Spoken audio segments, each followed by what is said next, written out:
tie-dye reader. Gruffalo's Child by Julia Donaldson. Pictures by Axel Scheffler. Read by tie-dye reader Kristie. The Gruffalo's Child. The Gruffalo said that no Gruffalo should ever set foot in the deep, dark wood. Why not? Why not? Because if you do, the big bad mouse will be after you. I met him once, said the Gruffalo. I met him a long, long time ago. What does he look like? Tell me, Dad. Is he terribly big and terribly bad?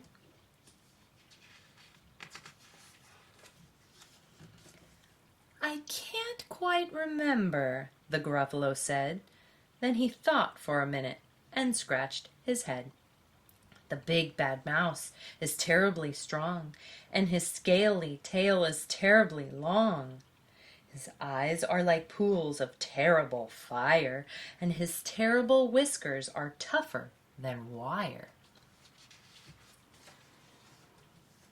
One snowy night, while the Gruffalo snored, the Gruffalo's child was feeling bored. The Gruffalo's child was feeling brave, so she tiptoed out of the Gruffalo cave. The snow fell fast, and the wind blew wild. Into the wood went the Gruffalo's child. Aha, oh-ho, a trail in the snow. Whose is this trail, and where does it go? A tail poked out of a log pile house. Could this be the tail of the big bad mouse?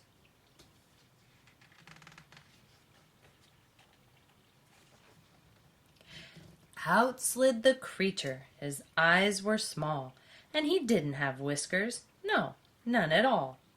You're not the mouse. Not I, said the snake. He's down by the lake, eating Gruffalo cake. The snow fell fast, and the wind blew wild. I'm not scared, said the Gruffalo's child. Aha, oh-ho, marks in the snow. Whose are these claw marks? Where do they go? Two eyes gleamed out of a treetop house. Could these be the eyes of the big bad mouse?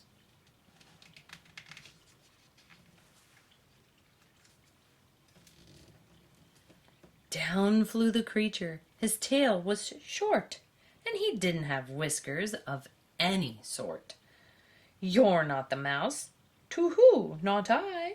But he's somewhere nearby, eating Gruffalo pie.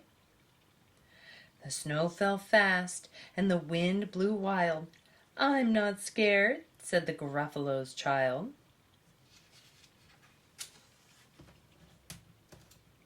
Aha, oh-ho, a track in the snow. Whose is this track, and where does it go? Whiskers at last, and an underground house. Could this be the home of the big bad mouse? Out slunk the creature. His eyes weren't fiery, his tail wasn't scaly, his whiskers weren't wiry. You're not the mouse. Oh no, not me. He's under a tree, drinking Gruffalo tea. It's all a trick, said the Gruffalo's child, as she sat on a stump where the snow lay piled. I don't believe in the big bad mouse. But here comes a little one out of his house. Not big, not bad, but a mouse at least. You'll taste good as a midnight feast.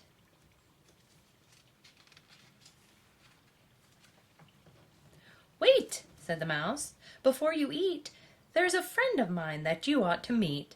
If you'll let me hop onto a hazel twig, I'll beckon my friend so bad and big. The Gruffalo's child unclenched her fist. The big bad mouse, so he does exist. The mouse hopped into the hazel tree. He beckoned and said, just wait and see.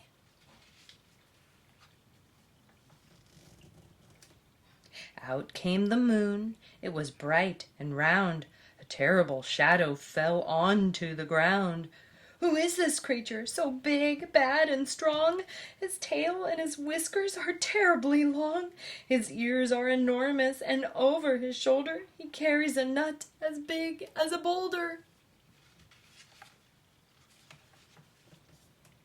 "The big bad mouse!" yelled the Gruffalo's child. The mouse jumped down from the twig and smiled. "Aha, oh ho, prints in the snow. Whose are these footprints? Where do they go?"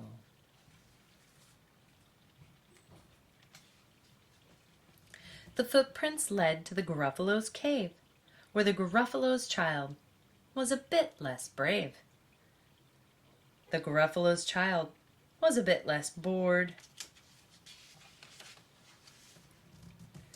And the Gruffalos snored and snored and snored.